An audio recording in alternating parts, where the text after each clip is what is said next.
GST की official website है और इस पर ये रजिस्ट्रेशन यहाँ पर एनेबल हो चुका है। बस एक चीज का ध्यान रखिएगा, इसकी कुछ कंडीशंस होती है 3 दिन वाले की। बाकी नॉर्मल रजिस्ट्रेशन जैसे आपको लेना है, जैसे पहले आप लेते थे, उसके लिए मैंने अपने यूट्यूब चैनल पर एक वीडियो अपलोड की थी। तो इसमें जो है सिंप्लीफाइड रजिस्ट्रेशन के रिगार्डिंग एक एडवाइजरी है, उसको एक बार प्रॉपर्ली रीड जरूर कर लीजिएगा। कुछ कंडीशंस है, ये जो रजिस्ट्रेशन आपको ऑटोमेटिकली मिलेगा 3 दिन के अंदर, लेकिन ये काफी फास्ट प्रोसेस है। और अपने रजिस्ट्रेशन आप इसके थ्रू ले सकते हैं, 2.5 लाख रुपए तक की आप मंथली B2B सप्लाई कर सकते हैं। इसमें प्राइमरी कंडीशन है, बाकी कुछ एडिशनल कंडीशन भी हैं और इसमें अनरजिस्टर्ड के रिगार्डिंग कोई भी कंडीशन नहीं लिखी हुई है। चलिए यहाँ पर प्रोसेस स्टार्ट कर लेते हैं। जीएसटी की ऑफिशियल वेबसाइट है, ये जीएसटी रजिस्ट्रेशन 100% फ्री है, www.gst.gov.in। इसका लिंक वीडियो के डिस्क्रिप्शन में मिल जाएगा आपको। तो यहाँ पर आपको रजिस्ट्रेशन पर क्लिक करना है। उसके बाद यहाँ पर जो है सबसे पहले आपको टैक्स पेयर सेलेक्ट कर लेना है। उसके बाद स्टेट या यूटी, तो जिस भी स्टेट या यूटी में आप लेने जा रहे हैं उसको सेलेक्ट कर लेना है। फिर उसके बाद यहाँ पर आपको जो डिस्ट्रिक्ट है वो सिलेक्ट करना है। देन उसके बाद यहाँ पर आपको एंटर करना है पैन नंबर। तो यहाँ पर पैन नंबर और नेम दोनों चीजें एज पर पैन कार्ड आएगी अगर आप प्रोप्राइटर के लिए कर रहे हैं, और अगर आप किसी पार्टनरशिप फर्म के लिए कर रहे हैं तो जो पार्टनरशिप फर्म का नेम है वो आएगा और उसका पैन नंबर, क्योंकि पार्टनरशिप कंपनी एलएलपी का तो पैन कार्ड अलग होता है, लेकिन जो प्रोप्राइटर फर्म होती है वो अपना इंडिविजुअल पर्सन अपना ही यहाँ पर जो है पैन नेम और नंबर यूज करेंगे। जैसे किसी का नाम रवि है तो यहाँ पर टाइप करेंगे रवि। देन उसके बाद जो उनका पैन कार्ड है खुद का वो एंटर करेंगे। जो अपनी फर्म का नेम वो रखना चाहते हैं, बिजनेस नेम, वो आगे ऑप्शन आएगा, उसके अकॉर्डिंग हम यहाँ पर रख पाएंगे। उसके बाद यहाँ पर जो है ईमेल डालना है, मोबाइल नंबर डालना है, जो आपके आधार में रजिस्टर्ड हो वो एंटर कर लीजिएगा मोबाइल नंबर, आगे वेरिफिकेशन आसान होगा। उसके बाद यहाँ पर जो है आपको कैप्चा कोड डालकर प्रोसीड पर क्लिक कर देना है। पहले मैं डिटेल डाल देता हूँ, अभी कंप्लीट प्रोसेस मैं आपके साथ यहाँ पर कंप्लीट करने वाला हूँ। तो यहाँ पर जो है ईमेल और मोबाइल दोनों के ओटीपी आएंगे। ओटीपी एंटर करने के बाद प्रोसीड पर क्लिक करना है। यहाँ पर एक टीआरएन नंबर जनरेट होगा जो कि एक टेम्पोररी नंबर है। फिर उसके बाद हम यहाँ पर फिर से लॉगिन करके इस एप्लीकेशन को कंप्लीट करेंगे। अब यहाँ पर क्लिक करने के बाद इस टाइप से एक टीआरएन नंबर जनरेट होगा, इसको हमने कॉपी कर लिया है। कॉपी करने के बाद प्रोसीड पर क्लिक करेंगे। उसके बाद यहाँ पर क्लिक करना है टीआरएन वाले ऑप्शन पे। यहाँ पर टीआरएन नंबर एंटर करके ये यहाँ पर कैप्चा कोड आपको एंटर कर देना है, ठीक है। अब इसके बाद यहाँ पर फिर से ओटीपी जाएंगे, वो ईमेल और मोबाइल पर सेम होगा, उसको यहाँ पर वेरीफाई करके प्रोसीड कर देना है। अब यहाँ पर आपको एप्लीकेशन शो करेगी, इसमें यहाँ पर क्लिक करना है एक्शन पे। इस पर क्लिक करने के बाद हम यहाँ पर पूरी प्रोसेस कंप्लीट करने वाले हैं। इसमें यहाँ पर जो है सबसे पहले कुछ डिटेल्स एंटर होगी प्रोप्राइटर की, अगर आपकी फर्म है या कंपनी है तो प्रमोटर पार्टनर्स की डिटेल आएगी। फिर ऑथराइज्ड पर्सन सेलेक्ट करेंगे, तो प्रोप्राइटर के इसमें सेम पर्सन भी हो सकते हैं। एडिशनल प्लेस यहाँ से सेलेक्ट करेंगे। उसके बाद जो भी गुड्स या सर्विस इसमें आप डील करने वाले हैं वो एंटर करना है। आधार और ऑथेंटिकेशन को यस कर देना है और वेरिफिकेशन पर जाकर एप्लीकेशन को सबमिट करना है। ये पूरा प्रोसेस कंप्लीट होने में 5 से 10 मिनट का टाइम लगेगा। सारे डॉक्यूमेंट्स रेडी रखिएगा, कुछ यहाँ पर डॉक्यूमेंट्स भी अपलोड होंगे, वो मैं आपको साथ के साथ यहाँ पर बताते चलूंगा, ठीक है। अब देखिए यहाँ पर जो है आपको ट्रेड नेम, जो भी आपकी फर्म का नेम है वो यहाँ पर आपको एंटर करना है। कॉन्स्टिट्यूशन में भी मैं प्रोप्राइटरशिप के लिए कर रहा हूँ, ये मैं सेलेक्ट कर लेता हूँ, ठीक है। फिर इसके बाद यहाँ पर ऑप्शन आएगा कि आप यहाँ पर रूल 14A के अंडर में ये रजिस्ट्रेशन लेना चाहते हैं, तो आप इसको यहाँ पर यस करेंगे, जिसमें कि आपको 3 दिन के अंदर रजिस्ट्रेशन मिलेगा। इसमें क्लियरली लिखा हुआ है कि जो आईटीसी है वो 2.5 लाख पर मंथ से ज्यादा का आप पास ऑन नहीं कर सकते हैं, ठीक है। रीजन टॉप 10 में मैं यहाँ पर आपको बता देता हूँ, वॉलेंट्री आपको सेलेक्ट करना है और जो भी आज की डेट है वो यहाँ पर एंटर कर देनी है, ठीक है। पुरानी डेट डालने से कोई ज्यादा बेनिफिट नहीं है। तो ट्रेड नेम एंटर कर लीजिएगा। कोई अगर आपके पास एग्जिस्टिंग रजिस्ट्रेशन है तो डाल दीजिएगा, वरना कुछ नहीं करना। 7 कंटिन्यू पर क्लिक। अब उसके बाद 7 कंटिन्यू पर क्लिक करने के बाद जो पर्सनल इन्फॉर्मेशन है वो डालनी होगी। तो जैसे अगर प्रोप्राइटर फर्म है तो जो इंडिविजुअल पर्सन है वो अपनी डिटेल एंटर करेंगे, first name, middle name, last name. Father name का भी first name, middle name, last name, जो आपके पैन कार्ड पे है वो डिटेल डालनी है। ईमेल आईडी, मोबाइल नंबर जो एक्टिव हो वही रखिएगा, क्योंकि बाद में इसी पर ही आपके यूजर आईडी, पासवर्ड आपको मिलेंगे। जेंडर एंटर कर। उसके बाद यहाँ पर जो है आपको डेजिग्नेशन एंटर करना है।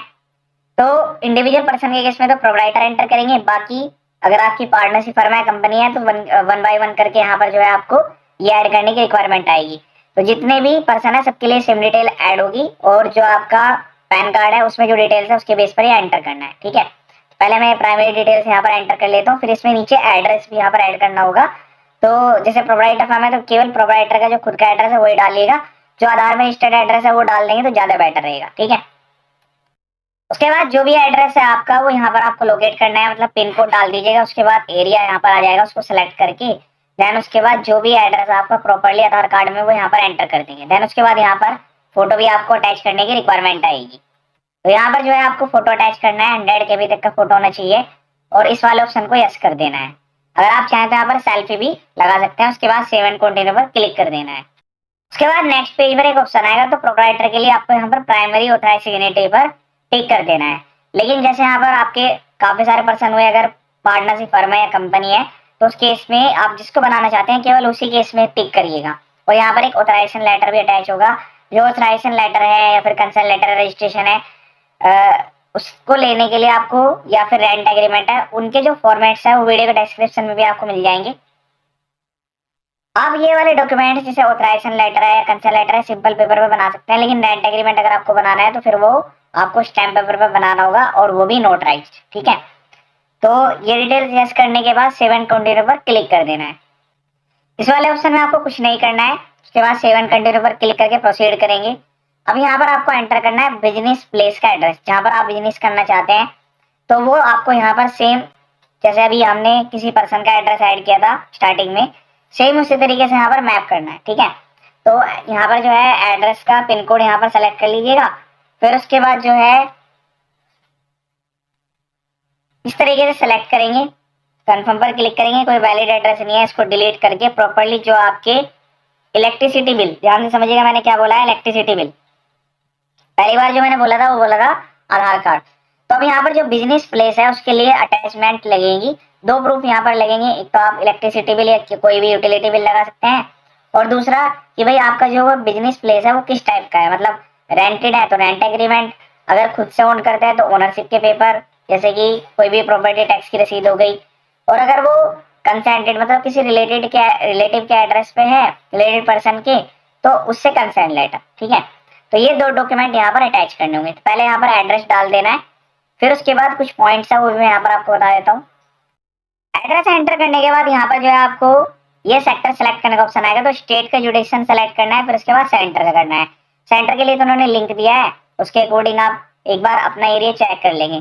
जो सेक्टर वाला पॉइंट है इसमें क्या है, स्टेट जुडिक्शन में काफी सारे लिस्ट भी आ सकती है, अलग अलग स्टेट वाइज होता है।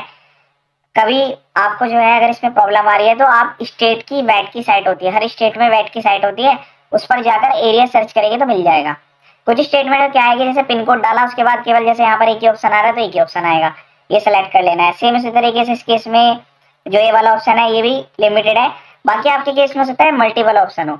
सेंटर के लिए इस लिंक पर क्लिक करके जो आपका एड्रेस है उसका रजिस्ट्रेशन आप एक बार चेक करेंगे कि आपका जो जुडिक्शन है, जुडिशनल ऑफिस है, रजिस्ट्रेशन के लिए वो किसमें फॉल करता है, वो यहाँ से आपको प्रॉपर्ली सिलेक्ट करना है। इसके बेस पर भी आपकी जो रजिस्ट्रेशन एप्लीकेशन है वो रिजेक्ट हो सकती है, तो ये आपको काफी ध्यान से सिलेक्ट करने की रिक्वायरमेंट आती है। अब उसके बाद यहाँ पर जैसे मैंने आपको बताया था, तो वो ऑप्शन यहाँ से आपको सेलेक्ट कर लेना है। अगर ऑन करते हैं तो ऑन पर सेलेक्ट करना है, फिर उसके बाद यहाँ पर प्रॉपर्टी टैक्स की रसीद लगा दीजिएगा। फिर एक बार दूसरा ऑप्शन आएगा तो उसमें यहाँ पर जो है रेंट एग्रीमेंट कंसर्न लेटर वो आपको अटैच करने की रिक्वायरमेंट आएगी। नेचर ऑफ बिजनेस एक्टिविटी में एक ही सिलेक्ट करिएगा, अगर आप ज्यादा सेलेक्ट कर देंगे तो प्रॉब्लम होगी। इस केस में सप्लायर ऑफ सर्विस है, उसके अलावा जो है रिसिपिएंट ऑफ सर्विस है। तो अभी मैं यहाँ पर दो सेलेक्ट कर रहा हूँ। आपके केस में अगर रिटेल बिजनेस है तो रिटेल करिएगा, वर्क कॉन्टैक्ट है तो वर्क कॉन्टैक्ट, क्योंकि एक ही प्लेस से मल्टीपल एक्टिविटी नहीं की जा सकती है। एक बार आपको रजिस्ट्रेशन मिल जाएगा उसके बाद आप मल्टीपल एक्टिविटी भी कर सकते हैं, लेकिन अगर स्टार्टिंग में आप सारी चीजें सेलेक्ट कर लेंगे तो बाद में आपको दिक्कत आएगी, ये चीज आपको ध्यान रखनी है। उसके बाद सेव एंड कंटिन्यू पर क्लिक कर देना है। उसके बाद नेक्स्ट पर क्लिक करना है। यहाँ पर भी आपको कुछ भी ऐड नहीं करना है, एडिशनल प्लेस में रजिस्ट्रेशन होने के बाद में ये चीजें आप ऐड कर सकते हैं। कंटिन्यू पर क्लिक करेंगे। अब यहाँ पर जो है 5 गुड्स, मतलब जो भी आप प्रोडक्ट्स में डील करना चाहते हैं, सर्विसेज, तो मैं आपको सजेस्ट करूंगा कि एक ही प्रोडक्ट या सर्विस डालिएगा, बाद में एक बार रजिस्ट्रेशन होने के बाद जो है आप इसको ऐड कर लीजिएगा। ठीक है, तो अभी इस केस में जैसे कंस्ट्रक्शन सर्विस है तो मैं अभी यहाँ पर वो ऐड कर रहा हूँ, बाद में आप चेंज भी कर सकते हैं, ज्यादा मत डालिएगा बाद में, वरना आपका रजिस्ट्रेशन इस बेस पर भी कैंसिल हो सकता है कि इस एड्रेस से आप इतनी मल्टीपल एक्टिविटी कैसे करने वाले हैं। बाद में इसको ऐड कर लीजिएगा, ये यहाँ पर ऑटो अप्रूव हो जाती है, कोई दिक्कत वाली बात नहीं है। सेव एंड कंटिन्यू पर क्लिक करेंगे। उसके बाद नेक्स्ट पर क्लिक कर देना है। उसके बाद सेव एंड कंटिन्यू पर क्लिक करेंगे, आधार ऑथेंटिकेशन को यस रखिएगा। उसके बाद लास्ट वाले ऑप्शन पर आना है, आई हियरबाय पर क्लिक करना है, ऑथराइज्ड पर्सन सेलेक्ट करना है यहाँ पर, उसके बाद प्लेस एंटर करना है, और उसके बाद यहाँ पर जो है ईवीसी वाले ऑप्शन पर क्लिक करके ईवीसी जनरेट कर लेना है। ईवीसी वेरीफाई करने के बाद आपकी जो एप्लीकेशन है वो सबमिट हो जाएगी। जैसे यहाँ पर वैलिडेशन कंप्लीट होगा तो इस टाइप का मैसेज आएगा सक्सेसफुली सबमिटेड। लेकिन इसमें आपको एक प्रोसेस और करना होगा। 15 मिनट के अंदर अंदर आपके जो ईमेल आईडी है उस पर एक लिंक आएगा, हाइपर लिंक, जिससे कि आप आधार को वेरीफाई करेंगे। तो जैसे ही आप आधार वेरीफाई करेंगे तो देखा गया है कि काफी केस में सेम डेट में भी इसमें रजिस्ट्रेशन अप्रूव हो गया है।